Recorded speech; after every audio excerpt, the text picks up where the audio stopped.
विद्यार्थी भाइ बहिनीहरू, आज हामीले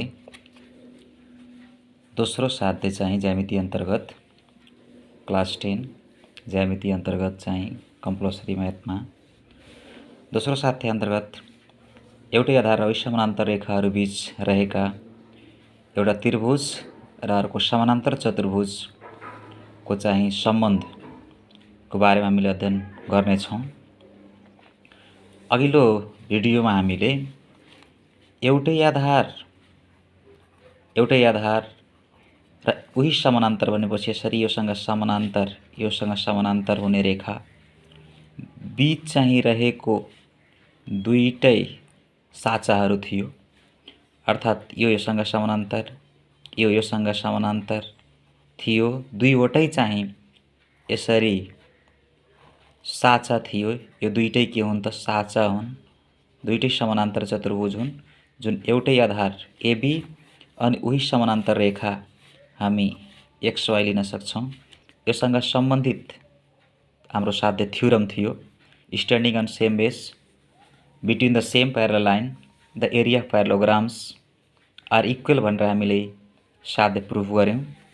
आज चाहिँ हामीले यहीसँग सम्बन्धित रहेर एउटै आधार एबी र उही समानान्तर भनेपछि अघि जस्तै XY एउटा रेखा हो, एबीसँग समानान्तर हुने एउटा रेखा चाहिँ XY छ। अब यो समानान्तर रेखा बीच एउटा चाहिँ साचा अर्थात् समानान्तर चतुर्भुज, अर्को चाहिँ हामीले त्रिभुज बनाउने छौँ।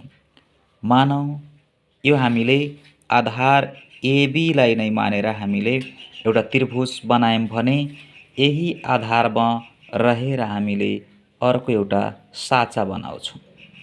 यो तपाईँको मानौँ हामीले एबीसी यो बिन्दुलाई हामीले सी मान्छौँ भने एबीसी एउटा त्रिभुज हो जसको आधार चाहिँ एबी छ भने एबी अनि यसलाई हामीले डिई भनौँ, अर्थात् समानान्तर चतुर्भुज एबीडीई हो भने त्रिभुज एबीसी हो जुन चाहिँ एउटै आधार एबी र उही समानान्तर रेखा चाहिँ XY को बीचमा त्रिभुज एबीसी र अर्को समानान्तर चतुर्भुज अथवा साचा एबीडीई रहेको छ भन्ने कुरा हामीले यो चित्र हामी हेर्न सक्छौँ।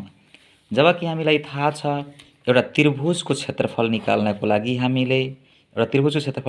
लागि त्रिभुजको हाइट h अनि बेस के त b भनेपछि यसको क्षेत्रफल चाहिँ बेस गुणे हाइट अपन 2 हुन्छ।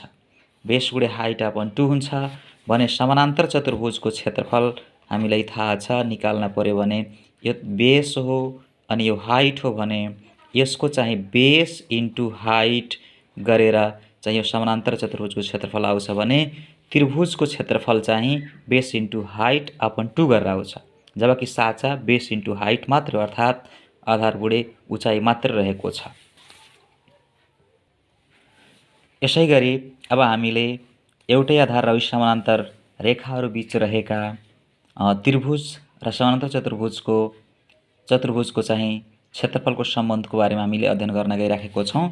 यसलाई प्रमाणित गर्नुभन्दा पहिला यहाँ चाहिँ हामीले यो त थ्योरम हाम्रो क्वेसन हुन्छ अनि यसको चाहिँ क्वेसनको चाहिँ हल यहाँ भयो अनि 1 नम्बरमा हामीले अघिको थ्योरम जस्तै थाहा दिएको भनेको हामीले यहाँ चाहिँ परिचय दिनु पर्यो। यो हामीले यसको बारेमा परिचय दिन पर्यो। सर्वप्रथम अघि जस्तै हामीले एउटै आधार भनेको हामीले यसरी एउटा मानिहालौँ। के मानौँ भने आधार चाहिँ एउटै एबी हो अनि योसँग एउटा समानान्तर रेखा हामी खिच्छौँ। त्यो समानान्तर रेखा चाहिँ हामीले केही मान्न सक्छौँ, अघि नै हामीले XY मानेका छौँ भने यो दुईवटा रेखाहरू समानान्तर रहेका छन्। अब यसको बीचमा हामीले एउटा त्रिभुज बनाउनु पर्यो, एउटा चाहिँ हामीले त्रिभुज बनाइदिन पर्यो। त्रिभुज बनाउने यसरी हामीले जोड्ने भने एउटा त्रिभुज बन्यो भने अर्को चाहिँ हामीले यही आधार एबीलाई नै मानेर हामीले अर्को यहाँ साचा बनाउँछौँ। यो हाम्रो के भयो त? साचा भयो। यो रेखा योसँग समानान्तर छ भने योसँग समानान्तर नै छ। अब यो चाहिँ हाम्रो एबी अनि यसलाई हामीले मानौँ सी बिन्दु हो यो चाहिँ हाम्रो यो काटेको बिन्दु, यहाँ चाहिँ यो सी बिन्दु हो, अर्थात् एबिसी एउटा त्रिभुज भयो भने एबी आधार समानान्तर चतुर्भुजको नै हो भने एबी। अब हामीले यहाँ चाहिँ एउटा डी र अर्को चाहिँ ई मानौँ, अथवा यो फिगरमा चाहिँ एउटै आधार एबी र योसँग समानान्तर रेखा चाहिँ एक्सवाई रहेको छ, त्यही आधार एबीमै स्ट्यान्ड अर्थात् स्ट्यान्ड गरेर चाहिँ एउटा त्रिभुज एबिसी बनेको छ भने त्यही आधार एबीमै स्ट्यान्ड गरेर आधारित भएर चाहिँ समानान्तर चतुर्भुज एबिडिई चाहिँ रहेको छ। अब यसमा हामीले थाहा दिएको अब के लेख्नु पर्यो भने अघिको थ्योरम जस्तै एउटै आधार चाहिँ हाम्रो एबी हो र उही समानान्तर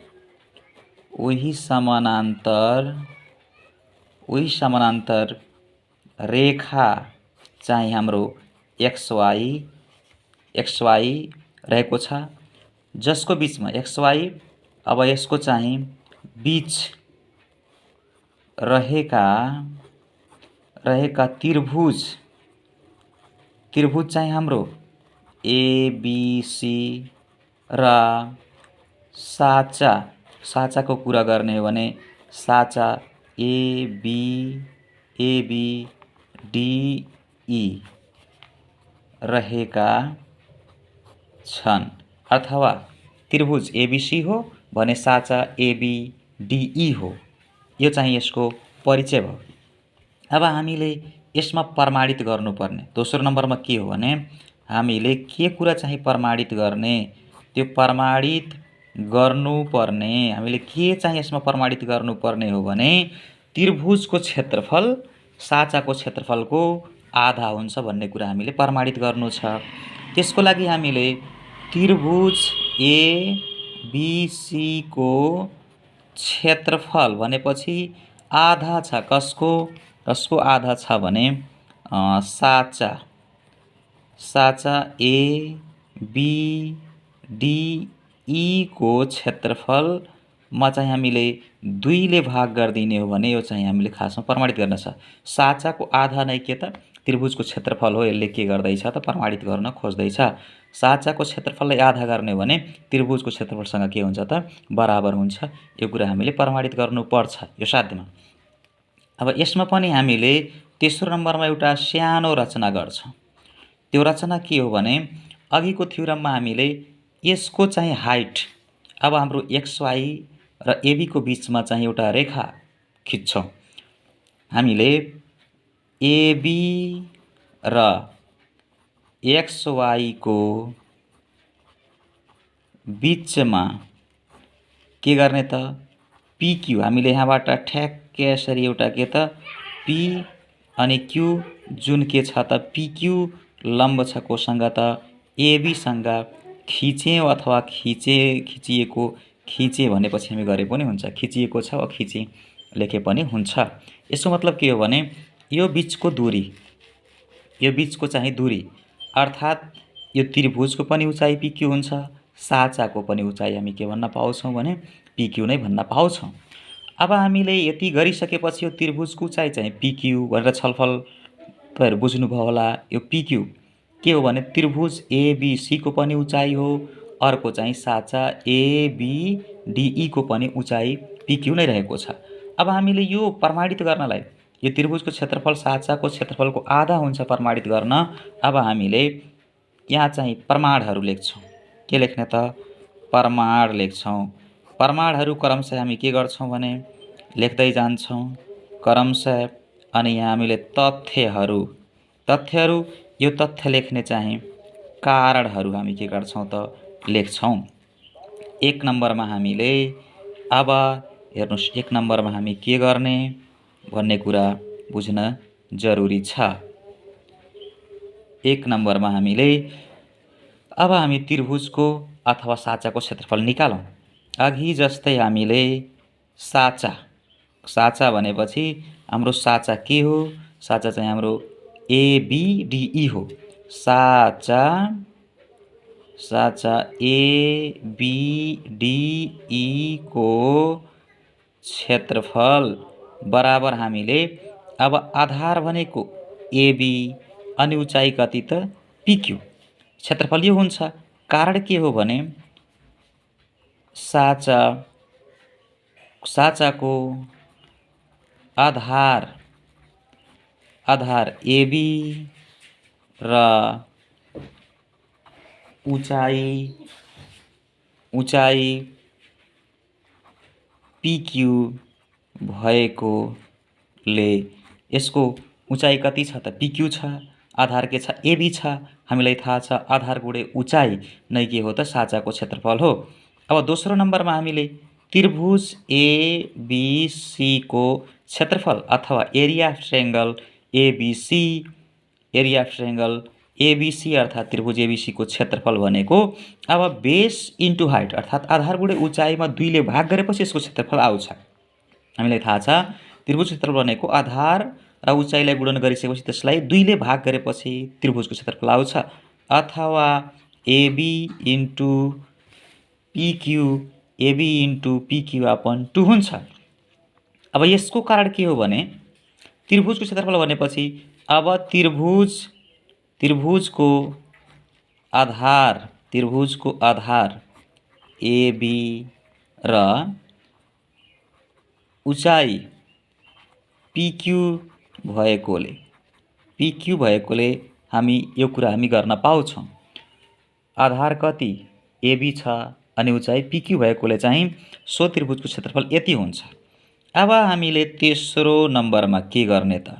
अब तेस्रो नम्बरमा हामीले यो हेर्दैछौँ भने यो एबी इन्टु पिक्यू भनेको साँचा एबीडीई को चाहिँ क्षेत्रफल हो, अथवा तथ्यक्रय 2 लाई मिलाइदिनु भने त्रिभुज एबीसी को क्षेत्रफल बराबर यो भनेको एबी इन्टु पिक्यू भनेको साँचा एबीडीई को क्षेत्रफल हो, अथवा माथिको के हो त साँचाको क्षेत्रफल हो। अर्थात् हामीले साँचा एबीडीई को क्षेत्रफल लेख्न सक्छौँ। यो के हो त क्षेत्रफल हो। अनि तल के छ त 2 छ। यो हामी कहाँबाट लेख्दैछौँ त? तथ्यहरू कहाँबाट त? तथ्यहरू 1 र 2 बाट हामी लेखेको हो। तथ्य 1 र 2 बाट लेख्दैछौँ। अब हेर्नुहोस् हामीले जुन कुरा प्रमाणित गर्नु थियो त्यो कुरा यहाँ आयो कि आएन? हामीले जे कुरा चाहिँ प्रमाणित गर्न खोज्दै थियौँ त्यो कुरा हामीले प्राप्त गरिसक्यौँ। साँचाको क्षेत्रफल बेस इन्टु हाइट अथवा एबी चाहिँ आधार हो, पिक्यू चाहिँ के हो त उचाइ हो। त्यस्तै त्रिभुजको क्षेत्रफल निकाल्नु पर्यो। त्यो भनेको आधार गुणे उचाइ यापन कति हो त 2। आधार र उचाइलाई गुणन गरेर 2 ले भाग गरेपछि त्रिभुजको क्षेत्रफल आउँछ। जुन यो चित्रमा चाहिँ त्रिभुजको उचाइ पिक्यू नै हो, आधार चाहिँ एबी हो। साँचाको पनि उचाइ पिक्यू हो, आधार के हो त एबी हो। अर्थात् एउटै आधार दुईटैको भएकोले गर्दा अब एबी इन्टु पिक्यू साँचाको भइहाल्यो, त्यहाँ 2 ले भाग गर्न परेन। तर त्रिभुजको क्षेत्रफलमा हामीले आधार उचाइलाई गुणन गरिसकेपछि 2 ले भाग गर्न पर्छ, 2 ले डिभाइड गर्न पर्छ। अनि यति गरिसकेपछि यो तथ्य 1 र 2 बाट यो माथि भनेपछि एबी इन्टु पिक्यू भनेको साँचाको क्षेत्रफल लेख्न सकिन्छ। त्यो साँचाको क्षेत्रफल हो, हामी साँचाको क्षेत्रफल लेख्दियौँ। एबीडी ई चाहिँ के हो त साँचाको क्षेत्रफल हो, अनि तल 2 छ। यो कुरा हो जुन हामीले के गर्न छ त प्रमाणित गर्न छ। यहाँ के थियो भने त्रिभुज क्षेत्रफल कसरी आउँछ? साँचाको क्षेत्रफलमा 2 ले भाग गरेपछि त्रिभुजको क्षेत्रफल आउँछ भन्ने कुरा प्रमाणित गर्नु छ, अथवा त्रिभुजको क्षेत्रफल साँचाको आधा हुन्छ भन्ने कुरा प्रमाणित गर्ने छ।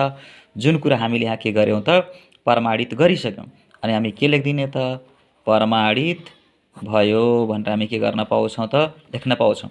यसको मतलब हामीले अन्य उदाहरणहरू पनि लिन सक्छौँ। जस्तै हेर्नुहोस् यो मानौ एउटै चाहिँ आधार हो, यसको बिचमा चाहिँ हामीले एउटा त्रिभुज बनाइदिने।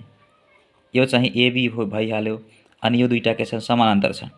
यदि तपाईको यो त्रिभुजको क्षेत्रफल मानुस् यो त्रिभुजको क्षेत्रफल 18 सेन्टिमिटर स्क्वायर छ भने अब यो भित्र एउटा हामीले यही आधार मानेर हामी के गर्ने त एउटा साँचा बनाइदिने हो भने यो त्रिभुज चाहिँ एबीसी मान्नुहोस्। अनि साँचा भनेपछि तपाईले यसरी एमएन गर्दा पनि हुन्छ, अर्थात् साँचा एबीएमएन भइसकेपछि त्यो साँचा हो। त्यो साँचाको क्षेत्रफल यो, अर्थात् यो साँचाको क्षेत्रफल चाहिँ हाम्रो यो साँचाको क्षेत्रफल चाहिँ यो त्रिभुजको 2 गुणा पनि भनेर प्रमाणित गर्न मिल्छ। अथवा यो साँचाको क्षेत्रफल कति हुन्छ त 36 सेन्टिमिटर स्क्वायर हुन्छ भनेर हामीले यसरी गर्न सक्छौँ। किनभने त्रिभुजको क्षेत्रफलको चाहिँ 2 गुणा साँचाको हुन सक्छ, त्यो भन्न सक्छ। अथवा त्रिभुजको क्षेत्रफल साँचाको आधा हुन सक्छ, वा साँचाको क्षेत्रफल त्रिभुजको 2 गुणा हुन सक्छ भन्ने कुरा चाहिँ यसरी प्रमाणित गर्न सकिन्छ। धन्यवाद।